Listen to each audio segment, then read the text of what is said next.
Thank you, Courtney. So again, this is how to engage with legislators in advancing ATE in STEM. This will be an informal session today, but I'm very pleased to have my colleagues from AACC, Jim Hermes, our Associate Vice President for Government Relations, and Alexis Gravely, our legislative analyst, with us today to talk with you.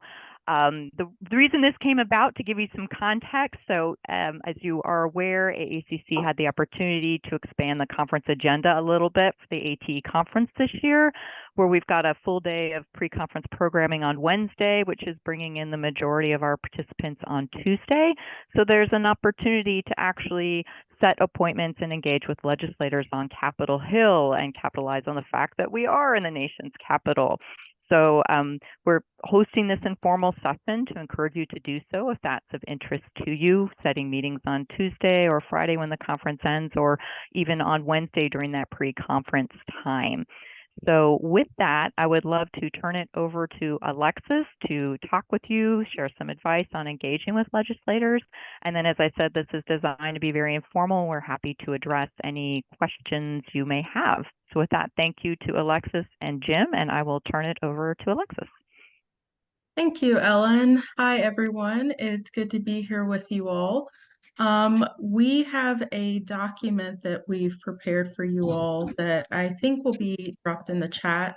You'll also be able to find it on the AACC website. And I'm just going to go through that and tell you a little bit about the process for setting up meetings with legislators. It's not quite as daunting of a task as you may think. And so hopefully this will provide you a little bit more clarity around how that works. So just to start, who, where, how should you be sending this? So you want to speak with people who are representing your district where your college is located. So on the document, you'll be able to see that you can, if you don't already know, you can look up your representatives who represent you in the House of Representatives. You can also look up your senators who represent you in the U.S. Senate. And these are the offices that you are going to want to contact. They're the ones who are going to be most responsive to your needs and who are going to be most interested in hearing about what's going on at your institutions. We've also listed various committees that you might want to check to see if your representatives or senators are on those committees. That includes the House Committee on Science, Space, and Technology. They'll be interested in hearing about advanced technological education, as well as the Senate Committee on Commerce, Science, and Transportation. And then we've also included the House Appropriations Committee and the Senate Appropriations Committee. And if you aren't familiar with what that committee does, they're the ones who fund the government and set, funding levels for each of the programs that the federal government supports. So if you want to tell them how great ATE is at your institution and how you would love to have more money for it, these are the people you're going to want to talk to. So you can look at these lists, which are also in the document, and you can check to see if anyone from your district is a member of any of these committees. And they'll especially be interested in hearing about your program and what they can do to help in Congress. So once you have located that person, that office, you should call them. And all of the numbers are listed on the various websites. They can be kind of tricky to find, but usually under the contact, you want to contact office, for example. You want to contact the DC office. There are typically different staffers who work in the district office and the DC office. And since you will want to be meeting with them here when you're in DC, then you want to make sure you're talking to the people who are working in DC. And when you call them, if you want to meet with your member of Congress, you want to ask for the contact information, the email address for the scheduler This is the person who is going to get a meeting with the actual member on the schedule. If you just want to talk with a staffer, then you can just ask whoever answers the phone, who is the person in the office that handles education issues or science issues, and can we get their email address? And they'll just send you the email, and it's pretty easy to set up a meeting with a staffer. A little bit more complex to set up a meeting with a member because they have tricky schedules, but they tend to go through a similar process. When you are writing your invitation to your member, typically offices want this in email form, they want this in written form. It's easier for them to keep track of. They know exactly who they're talking to and what you are asking for. So just make sure that you're specific about what you want to talk about, that it's relevant to your member and your interests. So again, you don't want to speak to someone who doesn't represent your district, or who isn't on a committee that can assist you. And then you should sort of get some information about maybe what your representative is interested in, the areas of focus that they work on when they're in Congress. Just it helps to know that so that you can sort of tailor both your request and then when you go to meet with them, tailor your conversation to that. The details, they just want to know basic information, who's coming, make sure you list everyone who's coming, what you want to talk about, and when you want to schedule the meeting. And you should probably have 3 or 4 times. You should try to be flexible because these offices get a lot of these requests and they can be very busy, especially around this time or even later in October. So try to be flexible. These are typically like 30-minute meeting blocks. Sometimes could be shorter depending on what kind of a day they're having, but sometimes you could be waiting longer just because there's a lot of movement and they may get behind on schedule. So just be flexible, be aware of that. Try not to set meetings back to back to back because something may happen with with one office and then you're sort of off for the rest of the day. You don't need to send these requests far in advance. The first, second week of October is probably a good idea to send out emails. These offices actually don't need a lot of time to set the schedules because the schedules are really in flux for about 2 weeks up until the day before. So, you don't need a lot of time, but make sure you give enough notice that they can fit you in. And the document also includes a sample letter that you can write. And again, this doesn't have to be, long, complicated. Just stick to the basic information that the scheduler, the staffer needs to set the meeting. And I guess let me clarify, if you want to meet with your congressperson, you want to email the scheduler. If you want to meet with a staffer, you should email the staffer directly. So make sure you're getting the right contact information when you call their office. Jim, anything else you'd like to add? Yeah, just a couple more things about just to underscore a couple of things that Alexis mentioned about the process, and I'll just make a couple of points about more the substance of your meetings and the political dynamic that is occurring right now. That while you don't have to really worry too much about that, it's just kind of good to know. Um, but I would just very much, first of all, I just very much underscore Alexis's point about the sort of the difference in process between, whether you are seeking a meeting with your member of Congress, him or herself, or the relevant staffer.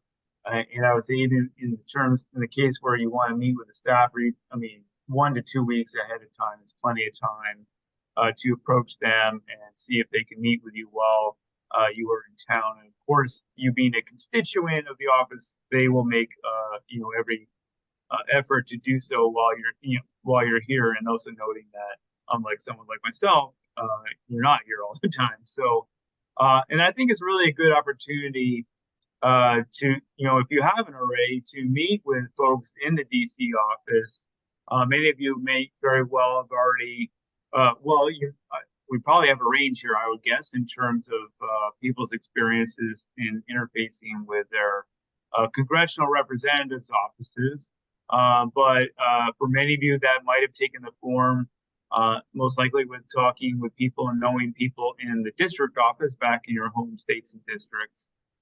So even if you're doing that already, this, being here in DC obviously is a good opportunity to meet with people in the office here. Sometimes they are able to get back to the districts themselves.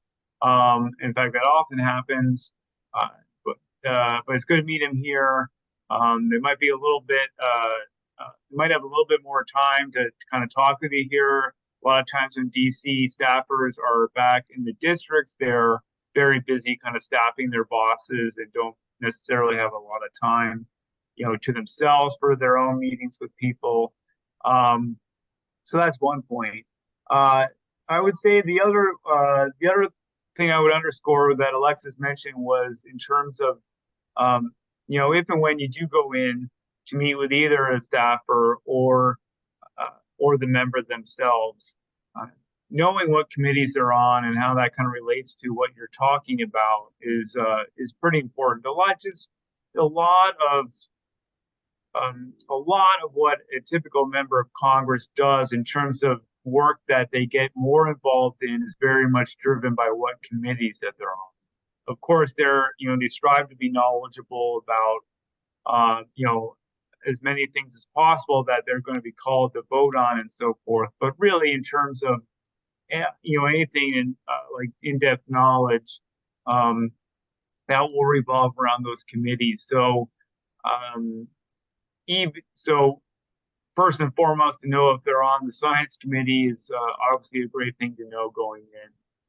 As Alexis mentioned, the appropriations committee, particularly the appropriations subcommittee, the Commerce and Science subcommittee that has jurisdiction over ATE program and NSF generally. That's probably those two are the most important, but there are a lot of other committees where, if you want, you're losing your audio. 1 minute.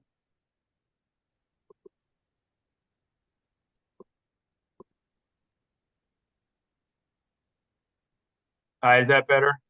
Yes. Yeah. Sorry, that happens a lot. I'm not sure why. So just going back, just knowing those committees, possibly tailoring your message a little bit, it's not always going to be possible, but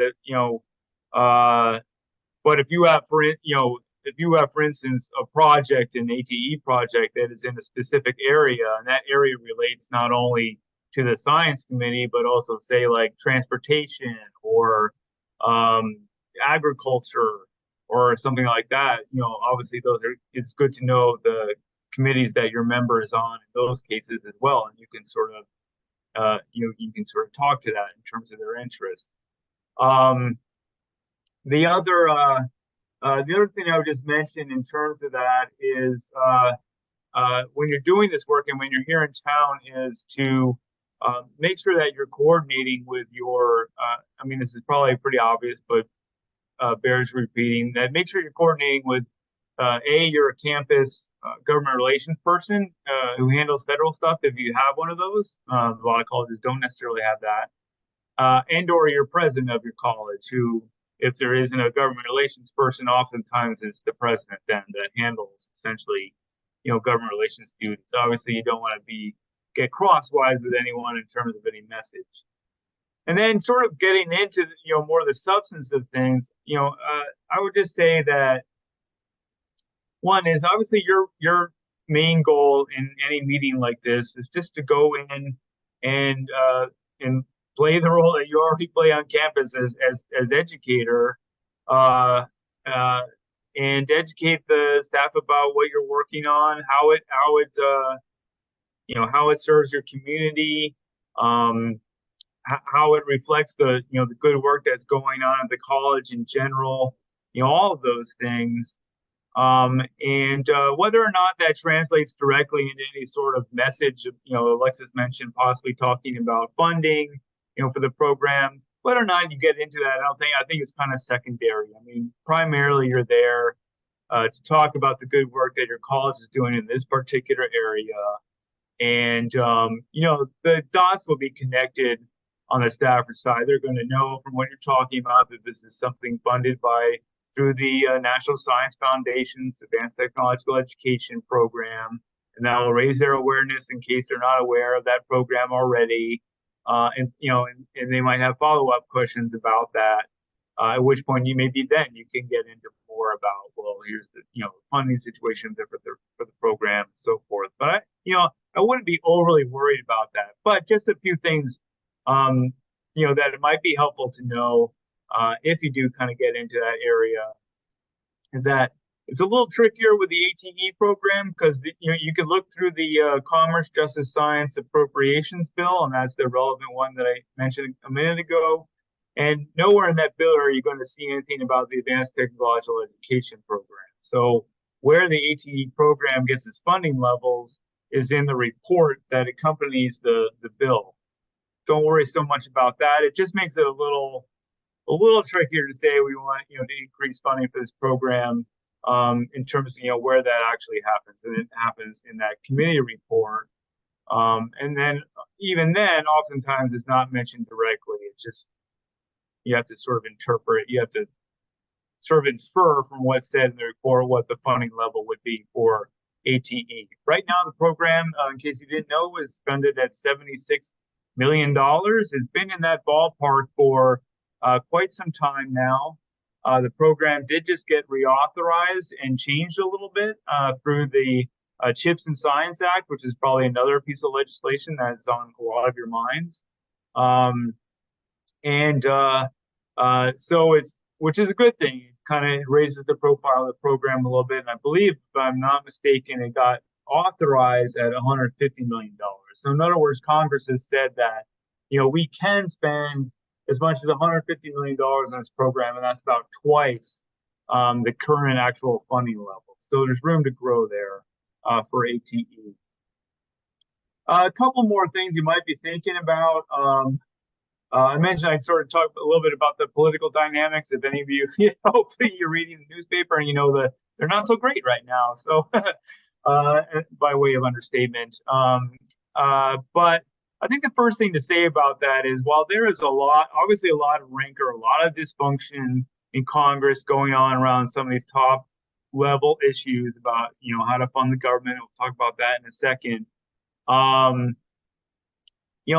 There's very much of an undercurrent of business as usual isn't quite the right term, but things actually happening, below that level, and that's really where you're going to be engaged, right? Especially if in the most likely case that you're meeting with a staffer. Jim, your Jim video, your audio again.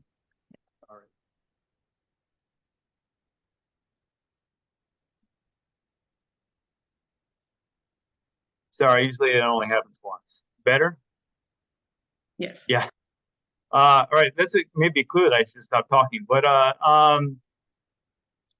so you don't have to worry about that. Staffers generally deal, on a kind of things that are going on below the surface on a day-to-day basis. So I wouldn't kind of worry about all those political things going on the top when you're talking with them. In terms of that, one thing we talked about yesterday, we're talking about obviously the prospect of a government shutdown is very much alive right now and could impact the time frame that you are here in town for the conference. The first thing, and Ellen will kill me if I didn't mention it, if the government is shut down, it does not impact the conference at all. The conference goes on, even though it will limit or preclude the the official participation of anyone from the NSF, for instance, in the conference, should that be going on.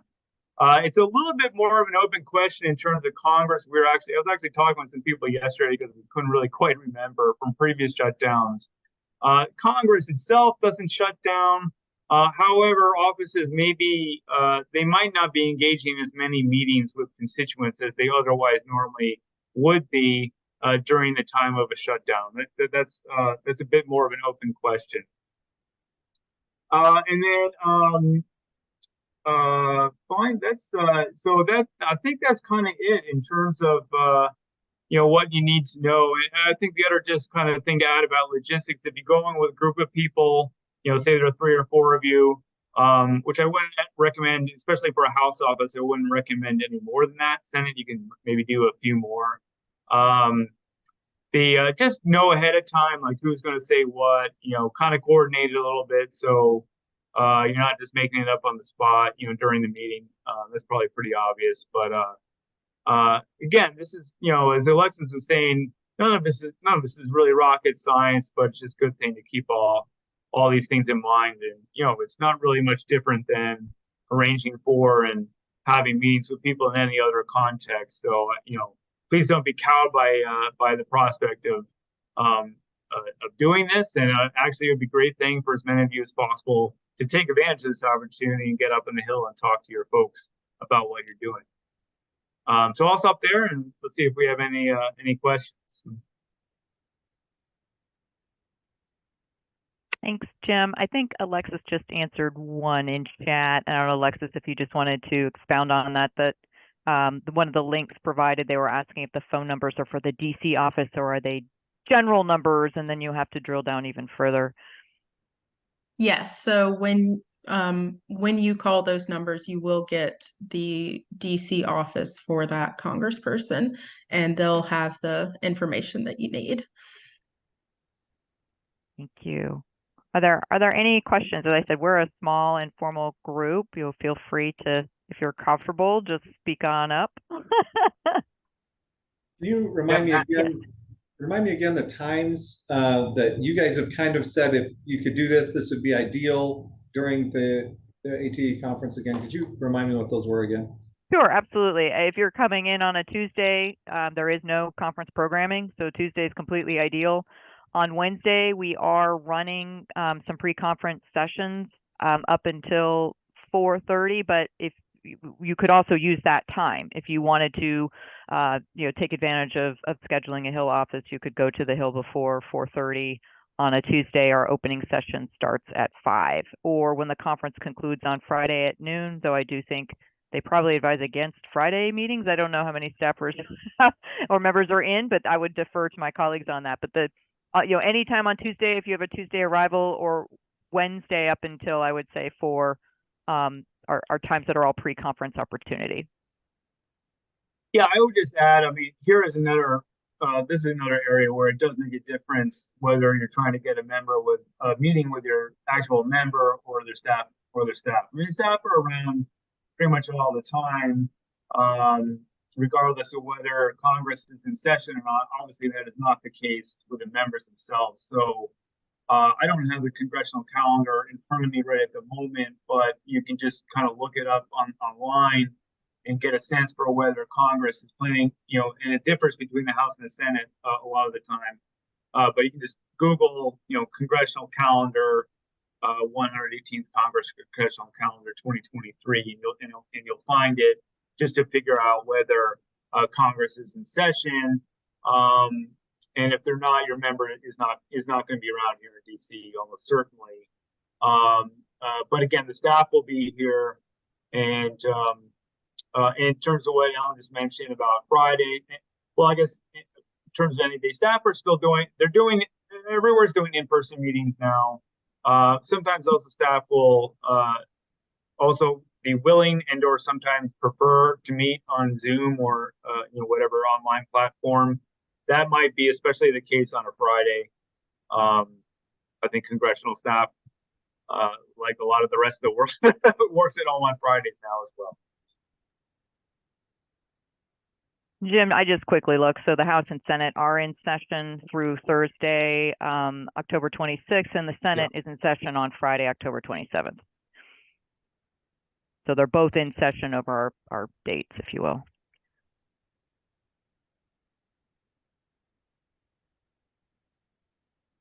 Any other questions or comments?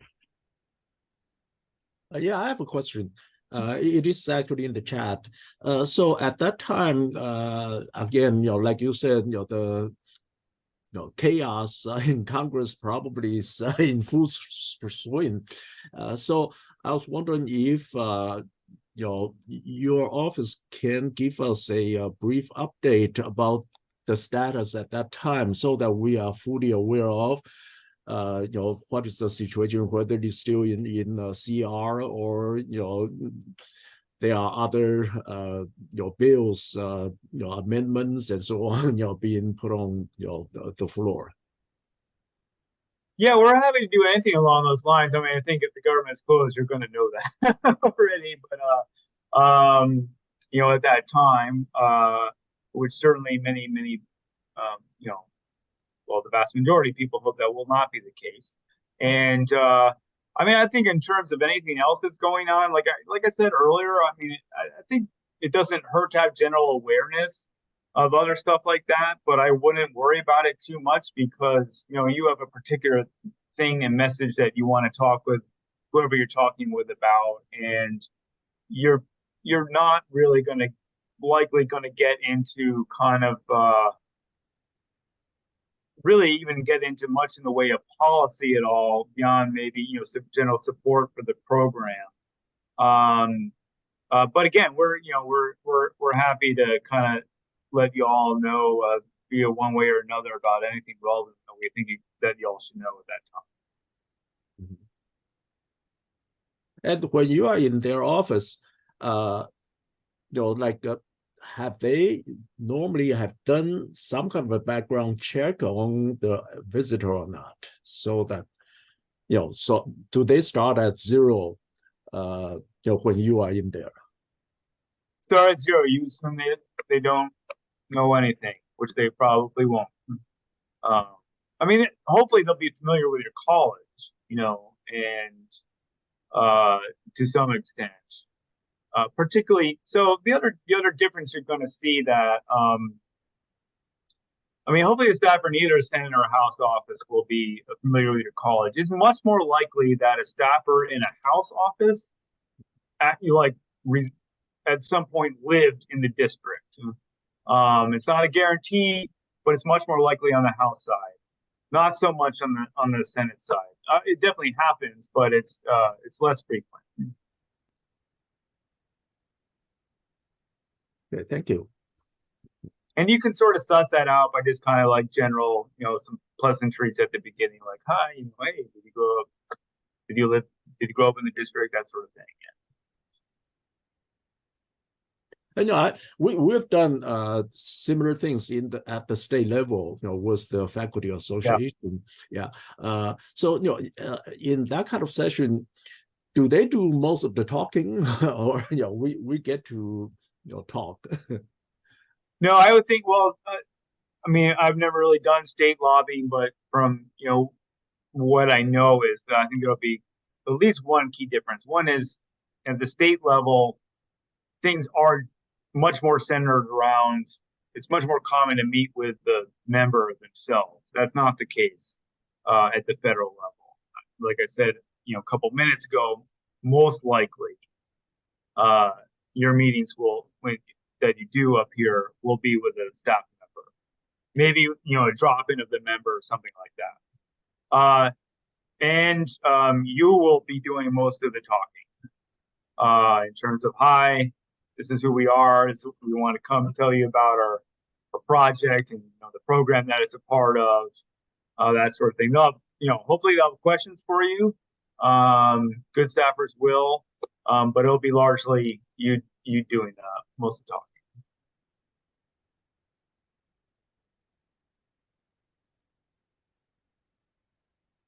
we have any other questions? So it is just a nice opportunity to advocate not only on behalf of NSF-ATE, but as Jim is saying about your college and your efforts in STEM technician education. And a lot of these staffers really want to hear about these programs. When we brought students to Capitol Hill, staffers are the ones that are going through and engaging with those students and learning about the programs in the colleges. So it is, while it's nice to have the member drop in, and it was certainly that's great that it's the staffers that really move all this information and assemble it. So as Jim was saying, that's likely you'll have a staffer, but they are very engaged and invested in wanting to know what their constituents are doing. Yeah, and the other point that I didn't make before that certainly should be made is to the extent that you don't already have a relationship with this person that you're meeting, consider this meeting as the start of one, and make sure that you say in the meeting, hey, we'd love, next time you're in the district or in the state, we'd love to have you visit the campus and to see, to see our project or see the things that we're working on. Your boss can come. We'd love to have your boss come too. They love to have those kind of photo ops on the community college campuses, centered around things that are happening and serving their communities. So definitely consider that. Don't consider this as any sort of one-shot thing, but rather the start of something.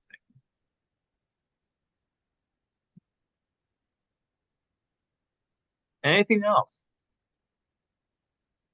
I have a question. Yeah. Are we allowed to take pictures or photos, with them so that when you go back to campus, you have proof that you communicated with them? It's a way to talk about your project and so on.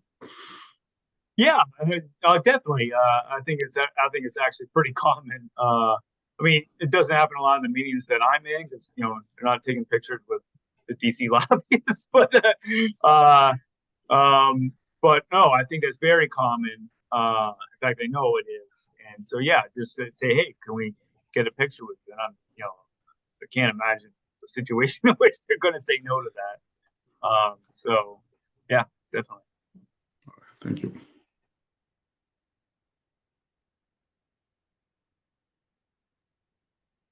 All right. Well, let's see if we have any other questions or comments.